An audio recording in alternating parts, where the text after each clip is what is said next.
Hi hello എല്ലാവർക്കും നമ്മുടെ പുതിയൊരു വീഡിയോയിലേക്ക് സ്വാഗതം. അപ്പോൾ ഇന്ന് മാർച്ച് 10-ാം തീയതി ചെനക്കത്തൂർ പൂരത്തിൻ്റെ 2 ദിവസം മുന്നേ ആണ് നമ്മുടെ ഈ താലപ്പൊലി ചടങ്ങ് ഉണ്ടായിരിക്കുന്നത്.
ഇതാണ് നമ്മുടെ താലപ്പൊലി പാടെന്ന് പറയുന്നത്. ഇവിടെ നിന്നാണ് കേട്ടോ താലപ്പൊലി തുടങ്ങുന്നത്. ഏകദേശം മംഗലം ഭാഗത്ത് പാടത്തു നിന്ന് തന്നെയാണ് ഇതിൻ്റെ ചടങ്ങുകൾ ആരംഭിക്കുന്നത്. അപ്പോൾ ആ ഒരു കാഴ്ചയാണ് ഇതിലേക്ക് കാണുന്നത്. ഒപ്പം തന്നെ നീലികാവ് എന്നുള്ള എഴുന്നള്ളത്തും കൂടി ഉണ്ടായിരിക്കും. താലപ്പൊലിയുടെ ചടങ്ങുകളെന്ന് പറയുന്നത് ഏകദേശം 5 മണിക്ക് തുടങ്ങുന്നതാണ്. നമ്മൾ ആദ്യം വീഡിയോയിൽ കണ്ട പോലെ തന്നെ ശ്രീ നീലികാവ് കയറമ്പാറ എന്ന് പറഞ്ഞ സ്ഥലത്തുള്ള നീലികാവിൽ നിന്നാണ് ഇതിൻ്റെ ചടങ്ങുകൾ.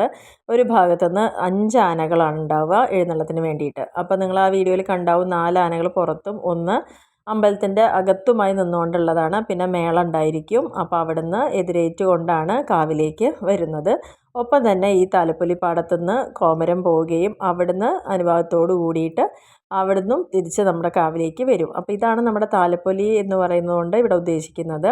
ചില അമ്പലങ്ങളിൽ പ്രത്യേകിച്ച് താലപ്പൊലി മാത്രമായിരിക്കും, അല്ലെങ്കിൽ വേല, പൂരം, കുമ്മാട്ടി, അങ്ങനെ പല പല തരത്തിലാണ് അവിടുത്തെ ഓരോ ചടങ്ങുകൾ ഉണ്ടായിരിക്കുക. പക്ഷേ നമ്മുടെ ചെനക്കത്തൂർ പൂരത്തിൻ്റെ പ്രത്യേകത എന്ന് പറയുന്നത് ഏതൊക്കെ അമ്പലങ്ങളിൽ എന്തൊക്കെ കാര്യങ്ങളുണ്ടോ അത് എല്ലാം കൂടി വരുന്നൊരു പൂരമാണ് ഇതുള്ളത്. അപ്പോൾ ഇന്ന് മാർച്ച് 10-ന് താലപ്പൊലിയുടെ വിശേഷങ്ങൾ ഇതൊക്കെയാണ്. അപ്പോൾ അതിന് ശേഷം ഞങ്ങൾ അത് 5 മണിക്ക് വൈകുന്നേരത്തുള്ള ചടങ്ങുകളാട്ടോ. അപ്പോൾ അത് കാവ് കയറുമ്പോഴേക്കും ഏകദേശം ഒരു 7 മണി ആ ഒരു സമയമൊക്കെ ആവും. പിന്നെ അവിടുന്ന് കുറച്ച് പടക്കമൊക്കെ ഉണ്ടായിരുന്നു. അപ്പോൾ ആ ഒരു വെടിക്കെട്ട് കാര്യങ്ങളൊക്കെയാണ് അത് നിങ്ങൾ കണ്ടിട്ടുണ്ടായിരുന്നത്. ഇനി അതൊക്കെ ശേഷം ഞങ്ങൾ വീട്ടിൽ നിന്ന് ഇറങ്ങിയതാണ്. ഏകദേശം രാത്രി 9:30 10 മണിയോടുകൂടി ഇറങ്ങി. അപ്പോൾ ആദ്യം തന്നെ കണ്ടത് നമ്മുടെ ഒറ്റപ്പാലം ദേശത്തിൻ്റെ പന്തലാണ്. അത് കഴിഞ്ഞ് വരുന്ന വഴിക്ക് മീറ്റ്ന ദേശത്തിൻ്റെ പന്തൽ കണ്ടു. അത് കഴിഞ്ഞ് പല്ലാർമംഗലത്ത് എത്തിയിട്ടുണ്ട് ഇപ്പോൾ നമ്മൾ. അങ്ങനെ 3 ദേശങ്ങളിലെ പന്തലാണ് ഇപ്പോൾ കണ്ടത്. ഇനി ഇത് കഴിഞ്ഞാൽ നെക്സ്റ്റ് നമുക്ക് വരുന്നത് വടക്കുമംഗലം ഭാഗത്തുള്ള പന്തലാണ് കേട്ടോ. അപ്പോൾ ഓരോ പന്തലിൻ്റെ അടുത്തും ഒരുപാട് നേരം നിന്നിട്ട് എടുക്കണം എന്നൊക്കെ ഉണ്ട്. കാരണം പല പല പല ഡിസൈനുകൾ മാറി മാറി വരുന്നുണ്ട്. പക്ഷെ നമുക്ക് എല്ലാം അത്രയും നേരം നിന്ന് എടുക്കുക എന്ന് പറയുമ്പോഴും പിന്നെ എത്ര നേരം കഴിഞ്ഞിട്ട് അടുത്ത ഡിസൈൻ വരുന്നൊന്നും നമുക്ക് റിപ്പീറ്റ് ചെയ്യുന്നൊന്നും അറിയുന്നില്ല. എന്നിരുന്നാലും എല്ലാം നിങ്ങളെ കാണിക്കണം എന്നുണ്ട്. പക്ഷേ കുറേ കാര്യങ്ങൾ ഞാനിതിൽ ഉൾപ്പെടുത്തിയിട്ടുണ്ട്. അതായത് നമ്മുടെ ലക്കിടി കൂട്ടുപാത എന്ന് പറയുന്ന സ്ഥലത്ത് അതിൻ്റെ ആ ഒരു ഓപ്പോസിറ്റായിട്ട് വരുന്നതാണ് കേട്ടോ വടക്കുമംഗലം ദേശത്തിൻ്റെ പന്തൽ എന്ന് പറയുന്നത്. അത് ഇതാണ്. പിന്നെ അപ്പുറത്തേക്ക് പോയി കഴിഞ്ഞാൽ തെക്കുമംഗലത്തിൻ്റെ പന്തലുണ്ട്. അപ്പോൾ ഇതൊക്കെയാണ്. ഇതിൽ എറക്കോട്ടിരി എന്ന് പറഞ്ഞാൽ അതായത് 7 ദേശങ്ങൾ ചേർന്നിട്ടുള്ള പൂരമാണ് നമ്മുടെ ചെനക്കത്തൂർ പൂരം എന്ന് പറയുന്നത്. അതിൽ 6 ദേശത്തിനും പന്തലുണ്ട്. എറക്കോട്ടിരി എന്ന് പറയുന്ന ഒരു ഭാഗമുണ്ട്, ഒരു പ്രദേശം. അവിടെ മാത്രമാണ് പന്തൽ ഇല്ലാത്തതുള്ളത്. അപ്പോൾ അങ്ങനെ ഞങ്ങൾ അത്രയും പന്തലൊന്ന് കവർ ചെയ്തു കേട്ടോ. കവർ ചെയ്തതിന് ശേഷം രാത്രി നമ്മൾ പൂരപ്പറമ്പിലേക്ക് വന്നു. ഒന്നുകൂടി കാവിൻ്റെ മുമ്പിലേക്ക് വന്നിരിക്കുകയാണ്. അപ്പോൾ ഞാൻ നിങ്ങൾക്ക് കഴിഞ്ഞ വീഡിയോയിൽ ഇട്ടിട്ടുണ്ടായിരുന്നു പകൽ സമയം പോയിട്ട് ഈ ഓരോ കളിക്കുന്ന സാധനങ്ങളുടെയൊക്കെ ഫോട്ടോസ് നമ്മൾ വീഡിയോസ് ഇട്ടിട്ടുണ്ടായിരുന്നു. അന്ന് പകലായിരുന്നു, തിരക്കുണ്ടായിരുന്നില്ല. അല്ലെങ്കിൽ രാവിലെ ഒന്നും ഈ കളികളില്ല കേട്ടോ. ഏകദേശം ഒരു 5-6 മണിയോട് കൂടിയിട്ടാണ് ഇത് തുടങ്ങുന്നത്. അപ്പോൾ അതുകൊണ്ട് തന്നെ അന്ന് നമ്മൾ രാവിലെ എടുത്ത കുറേ വീഡിയോസാണ് അതിലുണ്ടായിരുന്നത്. അപ്പോൾ അത്ര തിരക്കോ ലൈറ്റ് അറേഞ്ച്മെൻറ്റ് അങ്ങനത്തെ കാര്യങ്ങളൊന്നും ഉണ്ടാവില്ലല്ലോ. പിന്നെ സന്ധ്യയോട് കൂടിയിട്ടാണ് ഭയങ്കര തിരക്കായിരുന്നു കേട്ടോ. എന്നിരുന്നാലും ഈ ഒരു ലൈറ്റും കാര്യങ്ങളും കാണാനും കുട്ടികളും എല്ലാവരും നല്ലൊരു എന്താ പറയുക തിരക്കുള്ള ഒരു സമയം എന്ന് പറയില്ലേ, അങ്ങനത്തെ ഒരു ടൈം തന്നെയായിരുന്നു. ഇതൊക്കെയാണ് അന്നത്തെ അറേഞ്ച്മെൻറ്റ്. അപ്പോൾ ഇതാണ് കേട്ടോ നമ്മുടെ പാലപ്പുറം ദേശപ്പന്തൽ, പാലപ്പുറം കമ്മിറ്റിയുടെ, അതായത് നമ്മുടെ ചെനക്കത്തൂർ കാവിൽ തന്നെയുള്ള പൂരത്തിൻ്റെ പന്തലെന്ന് പറയുന്നത് ഇതാണ്. അപ്പോൾ അങ്ങനെ ഏകദേശം നമ്മൾ ഒറ്റപ്പാലവും മീറ്റ്നയും പല്ലാർമംഗലം വടക്കുമംഗലം പാലപ്പുറത്ത് 5 പന്തൽ ഇപ്പം നമ്മുടെ ഈ വീഡിയോയിൽ കണ്ടിട്ടുണ്ട്. പിന്നെ 2 കൂടിയാണ് കിട്ടാത്തുള്ളൂ. അതായത് തെക്കുമംഗലത്തിൻ്റെയും പിന്നെ ഒരു ദേശത്തിൻ്റെയും മാത്രമാണ് ഉള്ളത്. അപ്പം 5 കണ്ടു. 6 തെക്കുമംഗലം മാത്രമേ നമുക്ക് മിസ്സായിട്ടുള്ളൂ കേട്ടോ. പിന്നെ എറക്കോട്ടരി അവിടേക്ക് പന്തലില്ല എന്ന് പറഞ്ഞല്ലോ. അപ്പോൾ 6 പന്തൽ ഒരുവിധം കാണിച്ചിട്ടുണ്ട്. അപ്പോൾ ഇതൊക്കെയാണ് നമ്മുടെ വിശേഷങ്ങൾ എന്ന് പറയുന്നത്. രാത്രി നേരത്തെ ഇവിടെ വന്നു കഴിഞ്ഞാൽ ഒരുപാട് സാധനങ്ങൾ കാണാമല്ലോ. അപ്പോൾ അതൊക്കെ ഇങ്ങനെ ഒന്ന് കണ്ട് നടക്കുക എന്നുള്ളതാണ് പ്രധാന ഉദ്ദേശം. പ്രത്യേകിച്ച് അപ്പോൾ ഈ കാണുന്നതാണ് കേട്ടോ നമ്മുടെ കാവിലുള്ള കുതിര എന്ന് പറയുന്നത്. അതിൻ്റെ പണിയാണ്. കുറച്ച് ഇതൊക്കെ കഴിഞ്ഞിട്ടേ ഉള്ളൂ. നാളെ ഉച്ചയ്ക്കാണ്, അതായത് കുമ്മാട്ടി ദിവസം നാളെ ഉച്ചയ്ക്ക് 2 മണിക്കാണ് കേട്ടോ ഈ 7 ദേശങ്ങളിലെയും കുതിരയ്ക്കുള്ള തലവെക്കൽ ചടങ്ങെന്ന് പറയുന്നത്. ഇനി വീണ്ടും ഞാൻ ഇങ്ങനെ മാറി മാറി നടന്നുകൊണ്ടിരിക്കുമ്പോഴാണ് ഓരോ തരത്തിലുള്ള ഡിസൈൻസ് ഇങ്ങനെ വന്നുകൊണ്ടിരിക്കണം പന്തലിൽ. അപ്പോൾ അതാണ് ഇടയ്ക്കിടയ്ക്ക് പന്തലിൻ്റെ ഫോട്ടോസ് നിങ്ങൾക്ക് ഇങ്ങനെ കാണിച്ചു തരുന്നത് കേട്ടോ. അപ്പോൾ ഇത് നമ്മുടെ അമ്പലത്തിൻ്റെ നേരെ മുൻഭാഗമാണ്. അപ്പോൾ ആ മുമ്പിലും ഇതേപോലെ തന്നെ ലൈറ്റ് അറേഞ്ച്മെൻറ്റ്സ് ഒക്കെ ഉണ്ട്. പിന്നെ ഞാൻ നേരത്തെ പറഞ്ഞ പോലെ തന്നെ ആ വീഡിയോയിൽ ഇട്ടുണ്ടായിരുന്ന കുറേ കാര്യങ്ങൾ തന്നെയാണ് ഇവിടെ നമ്മൾ കാണിക്കുന്നത് കേട്ടോ. പക്ഷേ രാത്രി ആകുമ്പോൾ നല്ലൊരു വെളിച്ചവും ലൈറ്റ് അറേഞ്ച്മെൻറ്റൊക്കെ കാണുമ്പോൾ നല്ല രസമല്ലേ കാണാൻ വേണ്ടിയിട്ട്.